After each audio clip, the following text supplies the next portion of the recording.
Content, oh, it's wasting time. People are watching internet, they're scrolling on reels, they're all time pass. What is happening? Will it bring food to your table?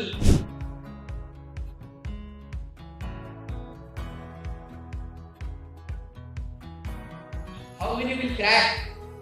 If you see like that, lakhs of people give UPSC exam, lakhs of people give engineering exam for IIT, not everybody cracks. It's the same rule everywhere. Thousands will attempt, hundreds will succeed, maybe 2 or 3 outliers will become.